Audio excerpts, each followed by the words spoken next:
Strickland is seriously one of the most underrated UFC fighters on the roster. For the number 7th ranked middleweight in the world, I would say he's probably the 5th best middleweight in the world. The rankings are deceiving. Sean Strickland, in my opinion, can compete with any of the top middleweights below or above him, as I think that he can even beat most of them, including Marvin Vettori, Paulo Costa, and Dricus du Plessis. But it's really crazy to me that people underrate him so much for a guy that took Jared Cannonier to a controversial split decision, and even the MMA guru himself had scored for Sean Strickland, who's one of the top voices in the MMA community. The guy's skill set is so diverse. I know his style is extremely gross to look at, and his striking may look sloppy when you watch it, but it's effective and it always brings hard pressure. So in this video, I'm going to be going over Sean Strickland's keys to being a top contender in the middleweight division and maybe even challenge for the belt. The guy has so many interesting skill sets that can make him a real danger. He has high-level wrestling game and defense. He has great cardio with endless pressure, good boxing, and yes, he did get knocked out by Pereira, but the guy still has an amazing chin, even though he got chinned by Pereira, who is probably the hardest hitter to ever enter the middleweight division. Also going to be explaining how his skill set can help him to compete with the upper echelon of middleweights on the roster. Why I can explain why I think he can beat Jared Cannonier in a rematch, give Izzy some problems, and even Robert Whittaker. One of the biggest parts of Sean Strickland's game is endless pressure with just a shit ton of jabs and right hand hooks, where he just brings a crazy amount of pressure just because he's able to, because of his conditioning and cardio. And this was shown in his win against Brendan Allen, who recently had a very good victory over Andre Muniz, who was like on like a 9-fight win streak, I'd like to say. And Strickland just made easy work of Allen, dude. And I think that this endless pressure style would work against is Israel, which is a guy who easily gets pressured against the fence when high volume is in work, like shown against Alex Pereira, especially in that second round. Even in the fourth round, where Izzy barely edged it out, you know, in a very closely competitive round, he was getting backed up a lot against the cage. Another thing I dissected from the Adesanya-Pereira fight was how much Pereira was able to land straight jabs, just because Adesanya had nowhere to escape because of how much he got backed up against the fence. And then you have a guy in Sean Strickland who pressures a lot with boxing and peppering jabs. I'm not saying that Sean Strickland would beat Israel Adesanya if they were to fight. I'm just saying that there's a lot of things that Strickland has in his toolbox to beat Israel Adesanya in that hypothetical matchup. Now, I wouldn't pick him. I'd probably pick Izzy. But there are things in Sean Strickland's game that would make me think that he has a chance to beat him. And as of further recording this video, I don't think I can really make an argument as to how this guy has a chance against Whittaker.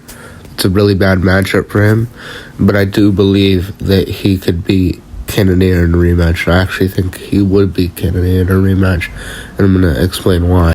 One thing about Jared's style is that he gets caught with straights a lot. Now, I know in that clip he gets caught with the right hand, but it's followed up by a head kick, which Strickland would never throw. But what's important about it is notice that every time Whittaker wants to establish a position, he's always able to land that jab. I mean, and it seems super effective. I mean, it just completely sends Cannonier's head off the center line. Look, here it is again. Whittaker attempts to exchange, and boom, he just gets caught with that right straight. Every time somebody steps into exchange with Jared, that right straight always lands. And as we see, once that right straight is established, even though this came with a head kick, he was able to land that head kick because Jared backed off of the center line. I mean, not the center line, the center of the octagon, and which means he's not willing to exchange with somebody that can ping him from distance. And then with a guy like Strickland, who has a longer reach, than Whitaker and a better jab, and was already catching Cannonier with some pretty decent shots. I think Strickland can use this to his advantage in a training camp for a rematch. Take a look at some of these exchanges that Strickland engaged in with Hermansson and highlight the level of striker that he is. Now, one thing Strickland does is always establishes an exchange with a jab feint, and then as you can see, it takes Jack's head off the center line of his jab, so Strickland can land a nice body shot there. Once again, Strickland's doing God's work by establishing that jab. Now, this has got to be my favorite Sean Strickland moment. Here, we got a little exchange with Jack Hermansson. Hermansson's trying to step in with a right cross, but Strickland already makes the reads by looking at how he drops his hands. Strickland gets ready, prepares for the shot, and hits him with a counter on the inside and drops him. Also, Strickland's jab-heavy boxing style is so effective against people with a Muay Thai kickboxing stance. Here it is him landing those shots against Jared, and even when Jared's able to get his shots on him, he usually gets touched at the end of that jab, which shows you how effective he is with range. And Strickland is able to move his head out of the way with most of the big power shots, or just eats them. This just shows how effective his style really is. Like, even when he gets tagged, he still lands his shots.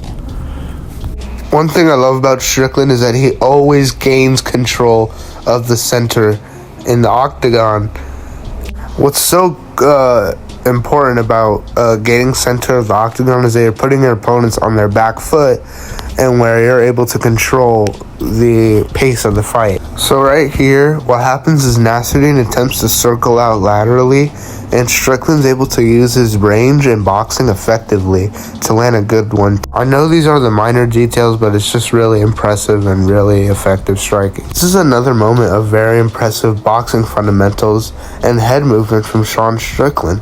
As we see here, Nasruddin's going to step in. Strickland makes the read and parries the shot. Strickland is able to shell his arms up and move his head out of the way and duck out of the combo. Another showcase of Strickland's high-level ring control against Nasruddin, as he's able to duck away from the shot and sprint out laterally to get back in the center of the octagon. Very high level. Well, as you see here, Nasruddin is bringing his hands up while he has Strickland pressured on the back foot as if he's going to throw an attack. Strickland makes a very good read once again, starts out with the jab, feint, and boom, catches him with a right hand, and then comes in with a hook. Very effective blitz by Sean Strickland. Yeah, so I feel like I've shown enough evidence to explain the underratedness of Sean Strickland's striking and ability, and kind of explain why he's a threat to the middleweight division, just based on how, good of a striker and boxer he is. He's also quite well-rounded, but I didn't want to make this super long, just because this is just kind of a shit analysis video to kind of push this new genre that I'm going to start making my videos based upon MMA and stuff like that. I'm going to start answering questions and giving out hot takes and explaining these hot takes in full-length analysis videos. Other than that, please subscribe so I can feed the Ukrainian refugees in my basement. Other than that, have a great day. Please subscribe to me.